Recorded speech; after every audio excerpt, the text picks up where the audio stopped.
Here are 14 different facts about Zenitsu you probably didn't know. But before I start the video, I have a special announcement. We already have a winner for our Easter egg giveaway, and he's already enjoying his $200 gift card. If you didn't know, in each video I'll hide an Easter egg, and if you guess them correctly for 4 weeks in a row, you'll have the chance to win amazing prizes. So you should watch the entire video if you want to find the Easter egg and have a chance of winning the prize. Now, back to the video. Did you know that there's actually a good reason why Zenitsu is complaining all the time? In the Mount Nagamoto arc, we saw Zenitsu refusing to go into the woods, even with Inosuke insulting him and calling him pathetic. Part of the reason he refused to go in is because Zenitsu has insane hearing, and he could hear that something was off about that place. More about his amazing hearing later, so stick around. But the real reason he's complaining all the time is not what you might think. You see, Zenitsu was born in the city and is used to a pretty comfortable life, unlike Tanjiro and Inosuke, who were both raised in the woods with much harsher conditions. Both Tanjiro and Inosuke probably had to walk dozens of miles every single day, lift heavy loads on their backs, and really struggle just to survive, while Zenitsu was probably sleeping on a comfy bed, eating good food, and not having to work much at all to survive. No wonder he was screaming every time he had to do something difficult. This is just one fact out of many that I've discovered. You'll want to stick around because it's gonna get better and better. Next, let's talk about Zenitsu's clothes. His haori has a scale-like shape that's very similar to his grandfather's. This type of shape is called uroko, and it was worn by samurais in real life. The samurai believed that these shapes would protect them from harm. You see, Jigoro gave Zenitsu and Kaigaku this haori because he planned both of them to succeed him. But the problem was that Kaigaku refused to wear it. Instead, he wore his regular clothes. Why is that important? Because it symbolizes that although Kaigaku had a lot of respect for Jigoro at first, the fact that he hated Zenitsu so much made him denounce his clothes and then denounce him. Zenitsu, who was a scared little kid who was afraid of everything, wore these clothes out of a deep respect to his grandfather, who never abandoned him and actually became the true successor of the thunder breathing. This is some deep symbolism right here. Who said that anime is just for children?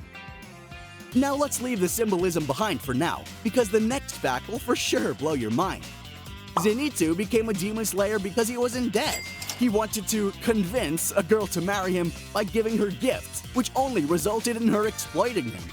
If Zenitsu's debt was calculated in today's money, it comes up to 600,000 yen, or $4,274.57.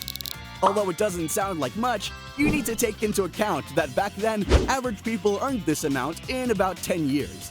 But that's not the only crazy part. Zenitsu could actually hear that the girls were lying, using him, and talking badly behind his back. And he still did it for some reason. Talk about self-destructive behavior.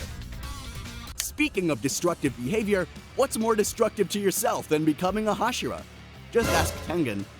Well, Zenitsu didn't quite become a Hashira, but he did 2 things that only Hashira have ever done.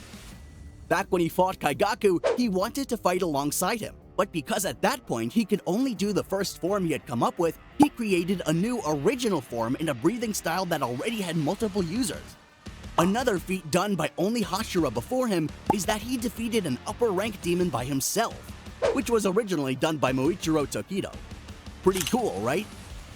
But do you know what's even cooler? Zenitsu's secret techniques that never appeared in the manga or anime. In a game called the Hinokami Chronicles, Zenitsu has 4 new different moves, and one of them is him performing Thunderclap and Flash so hard that he cracks the floor beneath him. That's pretty cool. So far, we covered 5 facts about Zenitsu, and it's only going to get more intense from here.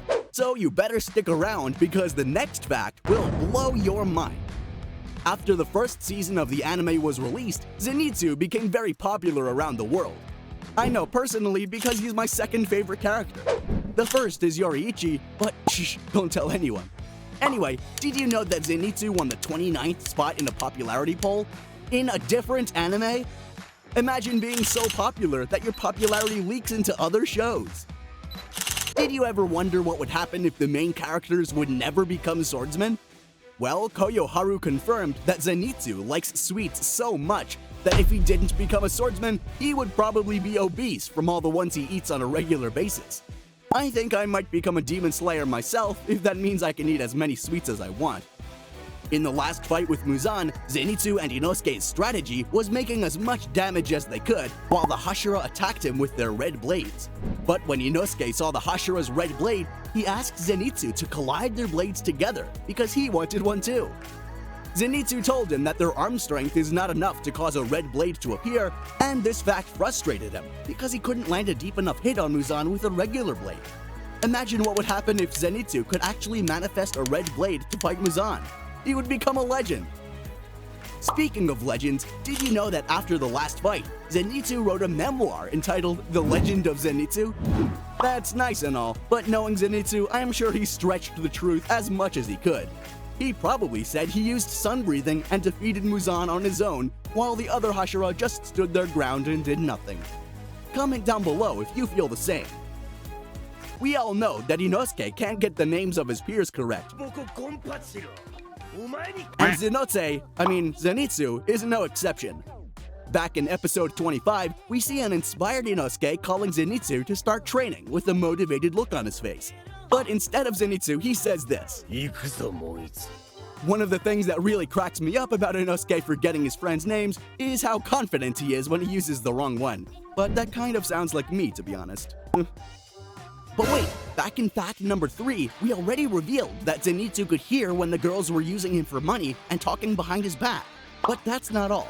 Zenitsu had a total of 7 ex-girlfriends, and not even one of them would let him even hold her hand.